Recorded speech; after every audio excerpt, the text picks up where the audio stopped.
Bonjour Éric Zemmour. Bonjour. La crise que nous sommes en train de vivre, est-ce que selon vous c'est un tournant dans le quinquennat, un petit peu comme celui qu'on avait pu vivre en 82-83 avec ce qu'on avait appelé le tournant de la rigueur pour François Mitterrand? On peut dire effectivement que c'est 83 après 82.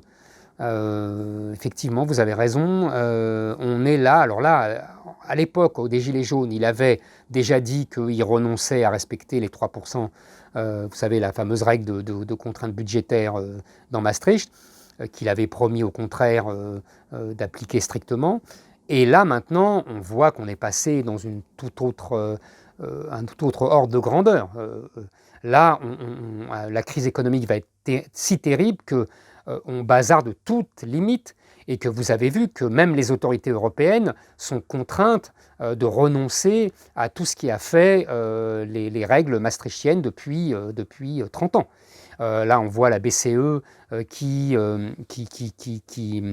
met à disposition des États européens 750 milliards et même qui est prête à aller au-delà, c'est-à-dire qu'il faut bien comprendre ce que ça veut dire.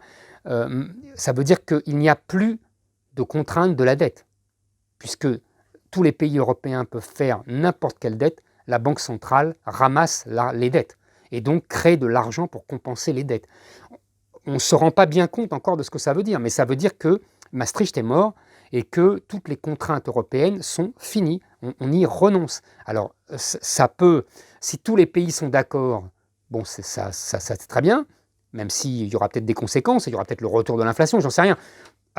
On est dans une telle crise économique que je ne vois pas pour l'instant le retour de l'inflation. Vous voyez, on est tellement bas que bon. Mais en revanche, il va y avoir des conflits au sein des pays européens. Déjà, les pays comme l'Allemagne et surtout la Hollande, l'Autriche refusent cet abandon des contraintes, alors que les pays du Sud en réclament toujours plus. Il y a là de quoi détruire complètement et la zone euro et l'Europe.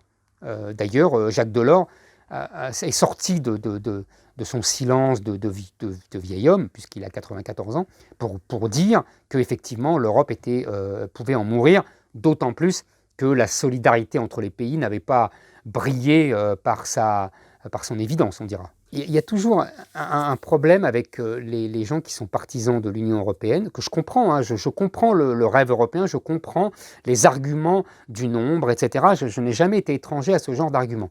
Mais ce qu'ils ne voient pas, c'est que les institutions de l'Europe ont depuis 30 ans une idéologie qui est l'idéologie justement du libéralisme et du mondialisme et du refus de la souveraineté, du principe même de la souveraineté, du principe même des frontières, du principe même d'un État, puisque justement ils veulent que ce soit le consommateur qui soit le maître absolu de toutes les élégances et que le marché et que le droit doivent régner.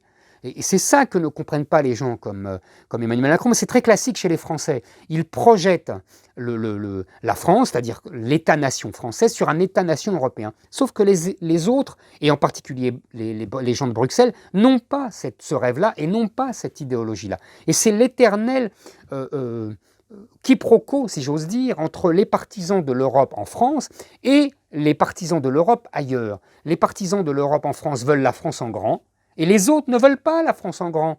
Ils veulent le monde en petit. Et ça fait des années que ça dure. Et les Français, au nom de l'Europe, désarment l'État français. Et on le voit bien. On le voit bien là, puisqu'on n'a aucune arme. On s'est complètement déshabillé. On a renoncé à nos stocks de masques, on a renoncé à notre industrie sanitaire, etc. Et de l'autre, on a des Français qui disent « oui, mais l'Europe va remplacer ». Mais l'Europe ne remplace jamais parce que les autres ne veulent pas qu'elle remplace. Vous comprenez ? Ils n'ont pas la même vision de l'Europe. Et je vous dis, c'est un quiproquo qui dure depuis 30 ans et qui conduit à la catastrophe d'aujourd'hui. Merci Éric Zemmour.